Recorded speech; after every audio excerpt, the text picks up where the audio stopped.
Hi, you guys. Welcome back for our daily practice questions. As always, I like to get into my introduction and disclaimer before getting started with our questions for today. So, for those of you who are familiar with me, hey, y'all. For those of you who are new here, welcome, welcome, welcome. I'm Dr. Brittany Weinstock, and I'm a family nurse practitioner and the founder and CEO of the Nursing Studio. I provide resources, tools, review courses, review books, one on one sessions, and more to assist nurses as well as nurse practitioners with success on their boards as well as in practice. I've been doing this since 2015, assisting nurses and nurse practitioners internationally with exam success. Now, I like to always go over the disclaimer and reminder that we know there's no absolutes in medicine. We treat on a patient by patient basis. And any of the questions that you see here, I have designed and created based on the current guidelines that are being tested on the ANCC as well as AANP exam. Now, any other videos that I do that I may be teaching on things that we currently do in practice, I will always say that so there's no confusion. So, with that being said, let's get into our questions for today. Brief insert, you guys. Y'all know it's quickly approaching. Our practice question course will be July 13th. 2024 from 10 to 11:30 Eastern Standard Time. Okay, 10 a.m. to 11:30 a.m. Eastern Standard Time at the cost of $49. What I will be going over during that time period is the breakdown of each exam, the ANCC as well as AAMP for family and adult GERO. We will work through practice questions live together. I will go through how to answer each question type on both exams, and I'll provide you with test taking tips. And then at the end, we'll have a Q&A session so that I can answer any of the questions that you may have. That's why I limited this to 20 students so that I can help and focus in with you guys completely. And then you also will get this information sent to you at the end of the class. Now, if you are looking to join, there are 4 spaces left and available. Um, and there will be an announcement coming up soon too regarding this. But if you want to join, the link is in the description of this video. So make sure you get your space while it is available. I look forward to working with y'all. But with that being said, let's get into our questions, you guys. Question number 1 for today states, a patient presents to the office today with complaints of fatigue. Upon examination, the nurse practitioner notes that the patient's hemoglobin and hematocrit are low. The MCV is 76 and MCHC is 28. What 2 anemias are differential diagnoses? Options. Is it A, iron deficiency anemia and B12 deficiency anemia? B, folate deficiency anemia and B12 deficiency anemia? C, iron deficiency anemia and thalassemia? Or D, thalassemia and folate deficiency anemia? Take a moment and tell me what you got in the comments, you guys. All right, so I always recommend reading the stem of the question first, so it allows you to slow down to ensure you're answering what is even being asked, right?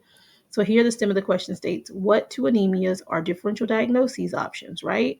So what's going on here? If we're looking for a diagnosis, we got to run it back and see what the assessment findings show us. So this patient presents to the office today, they're complaining of fatigue. The nurse practitioner is doing their examination, looking at lab values, hemoglobin, hematocrit are low. All right, we know anemia, that goes along the lines with that fatigue symptom. And then the MCV is low, it's 76. Remember, the normal lab values are 80 to 100 for the MCV. So this is microcytic. And then the MCHC is 28. So it's also low because the normal range is 31 to 37. So hypochromic, right? So what 2 anemias fall into the differential diagnosis category of microcytic hypochromic? And your answer choice is C because iron deficiency anemia and thalassemia present this way, right? All right, if you're struggling with this, make sure you watch my anemia video where I go through the breakdown of this and talk through my 2-1-2 rule. I'm doing all anemia questions today because every one-on-one session that I've had this week, my reviewers have been struggling with anemia. So I want to make sure that y'all are getting this, okay? Question number 2, red blood cells color and size description as normocytic and normochromic is what type of anemia? Is it A, iron deficiency anemia, B, thalassemia, C, anemia of chronic disease, or D, B12 deficiency anemia? Take a moment and tell me what you got, you guys. All right, so stem the question is the question, right? So the red blood cells color and size description as normocytic and normochromic is what type of anemia? And that is anemia of chronic disease, right? That's the only one that presents as normocytic and normochromic. And then lastly, question number 3. A patient with a history of alcoholism presents to the office for follow-up. Upon examination, the nurse practitioner notes that the patient's hemoglobin and hematocrit are low, and MCV is 120 and MCHC is 34. He denies any neurologic deficits or changes. Based on these findings, what is the best differential diagnosis at this time? Is it A, iron deficiency anemia, B, thalassemia, C, B12 deficiency anemia, or D, folate deficiency anemia? Take a moment and tell me what you got, you guys. All right, stem of the question. Based on these findings, what is the best differential diagnosis at this time? So you know we got to run it back and see what the assessment findings are, right? So this patient came in for follow-up. They have a history of alcoholism. Nurse practitioner notes that the hemoglobin hematocrit are low. So we know some type of anemia.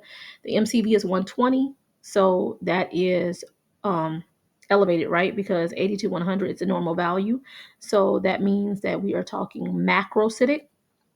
And the MCHC is 34, which is a normal finding because it's between that 31 and 37 range. So normochromic. So there's two that falls into that category of macrocytic normochromic, right? And that's your B12 deficiency anemia and your folate deficiency anemia. So we can eliminate A and B, right?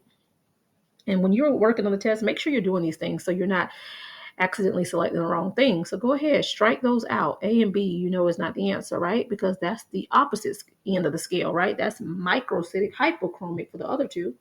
So here, because we're looking for macrocytic and normochromic, making sure you're paying attention to your MCV and MCHC on these anemia questions.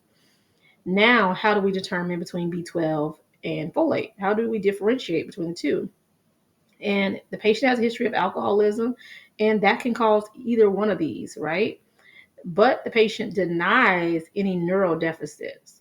So that should help you to eliminate B12. So your answer, the best answer here is D, folate deficiency anemia. Because remember, with B12 anemia, they typically have those neurologic deficits like your paresthesias, your change in gait. So pay attention to the signs and symptoms. Pay attention to that subjective and objective findings. I have people that said, they weren't really paying attention to that initial line that we typically see, like a African American female presents to the office, blah blah blah. They just kind of use that as the normal blurb. But I'm like, no, all of these things help you to build your question and picture that person in front of you. Don't eliminate any of that stuff, because gender, their ethnicity, their age, all of these are factors that you consider when treating people. So make sure you're paying attention to all of those details.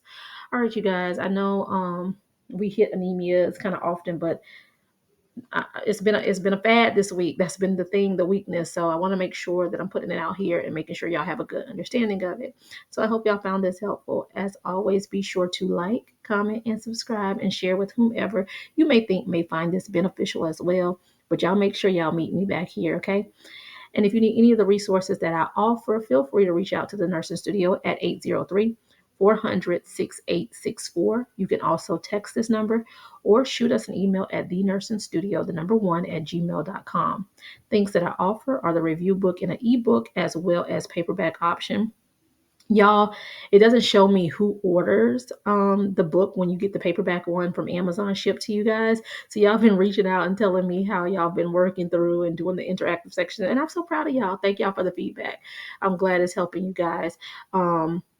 But both options are linked in the bio of this channel. And so as you look at it, if you're looking for something quickly as a resource that you can see on any device, get the ebook option. The paperback option, of course, has to be shipped to you. But again, it's both of those are linked in the bio of the channel. The self-paced review course is also linked in the bio of the channel. It's designed for family and adult GRO reviewers for each exam, the ANCC as well as AAMP. We are currently in our 5-week review course. It's a group course, so be on the lookout on the next one. The next one will probably be around September sometime.